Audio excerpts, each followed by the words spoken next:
We are the Gujarat Technological University.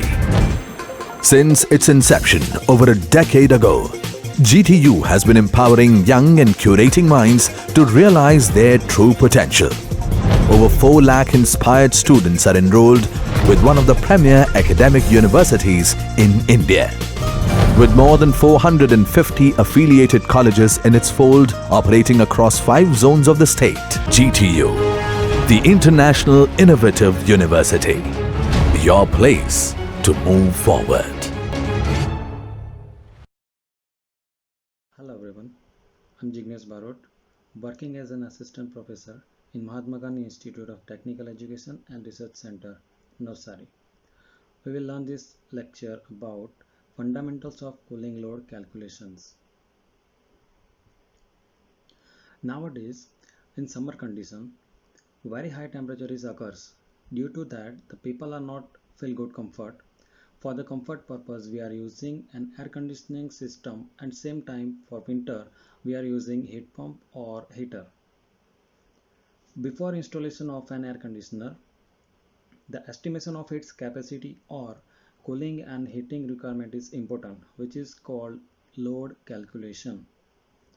The purpose of an air conditioning system is not only cooling the air but also ventilating, circulating and maintain the humidity of air as per requirement condition.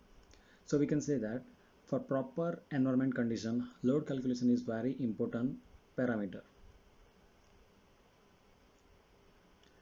Now there are various types of load like heating load, cooling load, sensible, latent, inside and outside load. So firstly, what is heating load?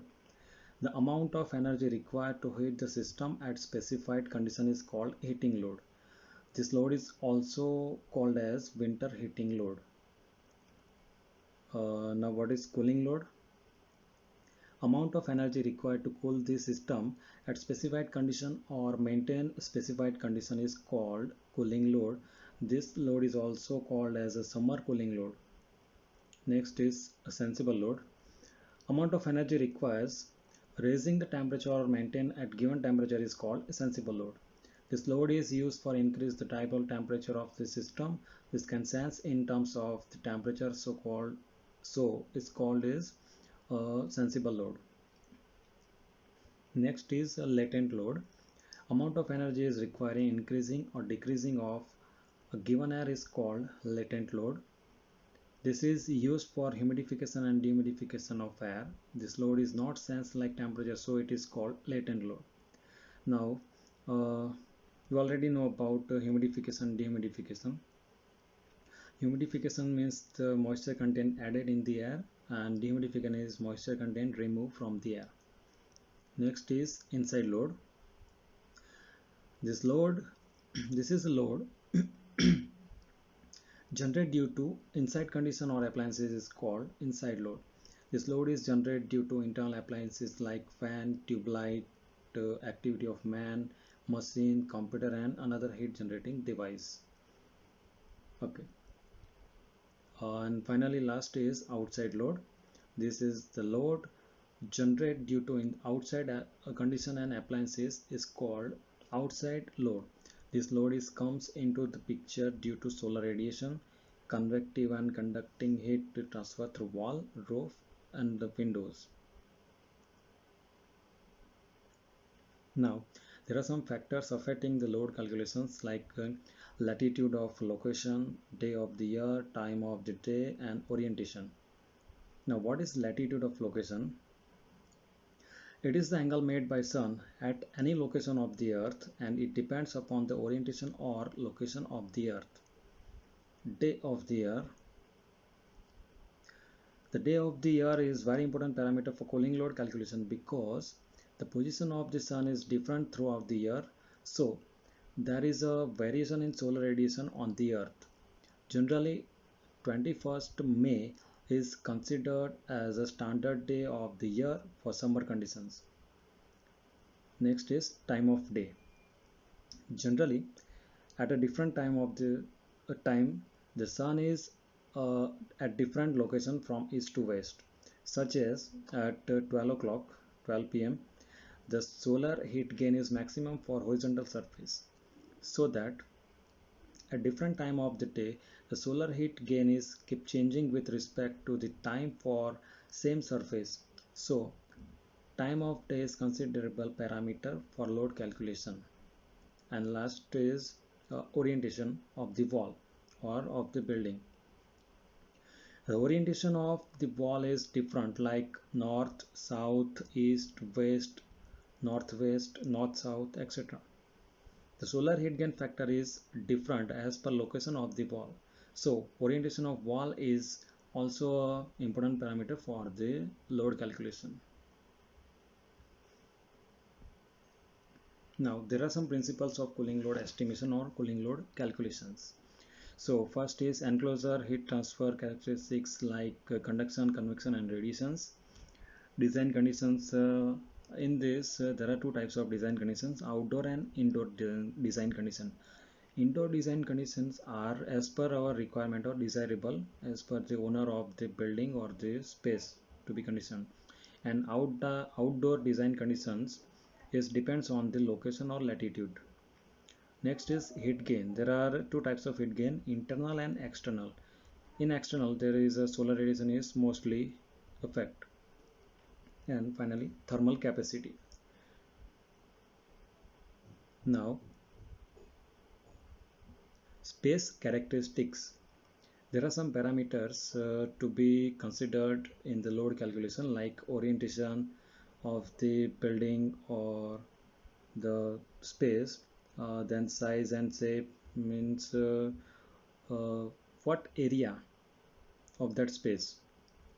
Next is construction of the material of building, windows, doors, openings, any other openings, surrounding conditions, matlab, means outdoor conditions, and ceiling, occupants means how many people are there, what type of activity they are doing, uh, how much time they are doing their work in that confined space.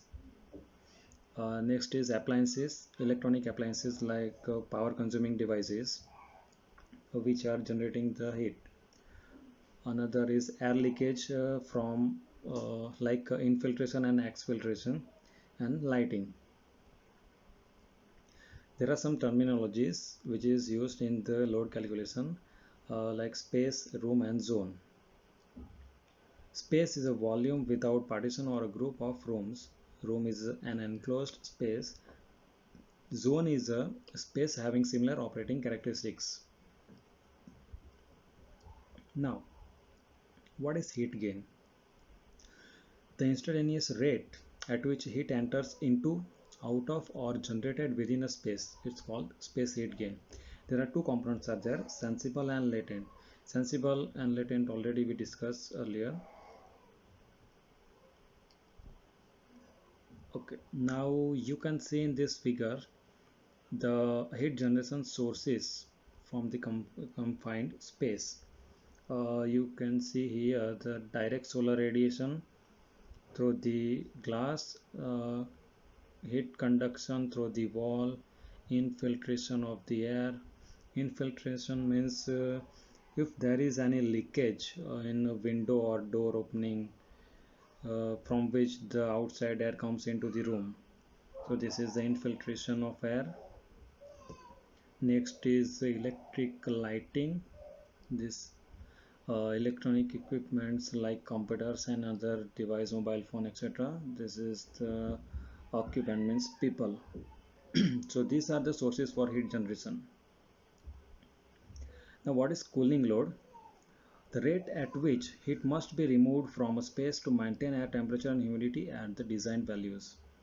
Cooling load differs from the heat gain due to delay, effect of conversion of radiation energy to heat, and thermal storage lag. For example, at afternoon there is a direct solar radiation strike into the wall of the building. Some percentage heat is transferred through the conduction through wall into the room. Then somehow percentage of heat is stored in the material of the wall and roof, etc. So at evening the stored heat is released into the room. So that's why we can feel heat at evening. So these are the important factors. Now this is the heat balance. You can see here there is a HVAC equipment, means the heat supplied or removed by this system. This is the space to be conditions, and these are the heat generation sources we already discussed earlier, like conduction through roof, wall, and glazing. Glazing means a coating of the material that reflect the solar radiation directly.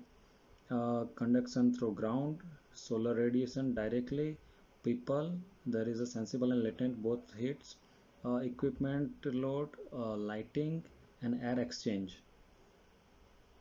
Okay, now what are the external loads? External loads like heat gain from wall and roof, solar gain through fenestrations. Fenestrations means uh, doors, windows, or any other opening of the building. Throughout, the air can move from outside to inside. uh, Outdoor air, here sensible and latent both the heat are considered as per the application or which is available there. Now what are the internal loads? Internal loads like people, lighting, electronic appliances, etc.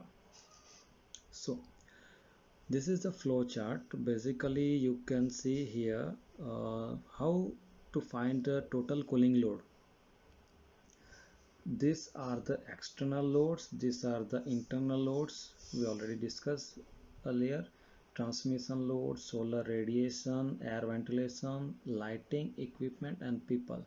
So you have to find firstly total sensible load and total latent load individually, then summation of this both loads, then you will find the total cooling load of the confined space or a building.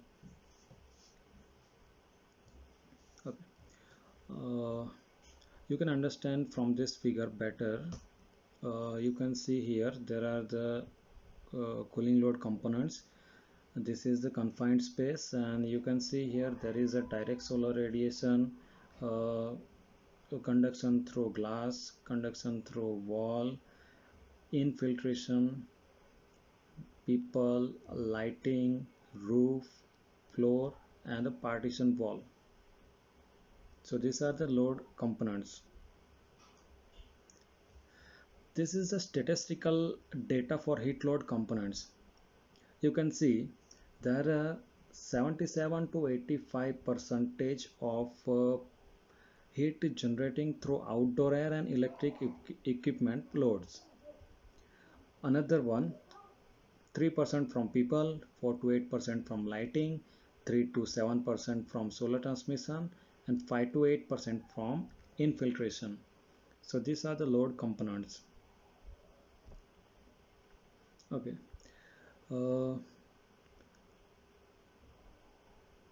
Cooling load calculation methods. I just introduced the methods of cooling load calculation. The detailed description we will learn further in another lecture. So there are three methods for cooling load calculations: transfer function method, cooling load temperature difference, total equivalent temperature differential method. The short form of those methods is TFM, CLTD, and TETD method. So we just introduced the methods. So what is TFM method? The TFM method represents, compared to fundamental heat balance principles, a significant compromise with several important physical concepts. This approach uses first solar temperature to represent outdoor conditions, and second an assumed constant indoor air temperature. The TFM method makes it possible to estimate the cooling load for a conditioned space on an hour-by-hour basis and to predict the resultant conditions that can be expected in that space for various system types, control strategies, and operating schedules. The transfer function method TFM is particularly well suited for use with computer. Also, the complex computations required of the heat balance method can now handled by the today's desktop computers in this method. Second method is cooling load temperature difference method, CLTD method. The CLTD, SCL, CLF method is one-step hand calculation procedure based on the transfer function method. Now, what is CLTD, SCL, and CLF? CLTD means cooling load temperature difference. SCL means solar cooling load. CLF means cooling load factor. Okay. To calculate a space cooling load using CLTD method, the basic heat gain calculation concepts of solar radiation, total heat gain through exterior walls and roof, heat gain through interior surfaces, and heat gain through infiltration and ventilation are handled in an identical manner. It may be used to approximate the cooling load corresponding to the first three modes of heat gain, like conductive heat gain through surfaces such as windows, wall and roof, solar heat gain through fenestration, and internal heat gain from lights, people, and equipments. Third method is total equivalent temperature differential method. To calculate a space cooling load using TTD method, the same general procedure for data assembly and pre-calculation analysis apply as for the TFM. There are some factors considered for load calculation, like basic heat gain calculation concepts of solar radiation, like solar and conductive heat gain through fenestration areas, conversion of cooling load. Second is total heat gain through exterior walls and roof, like solar air temperature, heat gain through exterior surface, tabulated temperature values, surface colors, air temperature cycle and adjustments, average soil temperature, early air temperatures, and data limitations. Next is heat gain through interior surfaces like adjacent spaces and floors, and finally heat gain through infiltration and ventilation. So this is the basic idea about fundamentals of cooling load calculation. Hope you understand and clear the basics of fundamentals for regarding the cooling load calculation. Thank you.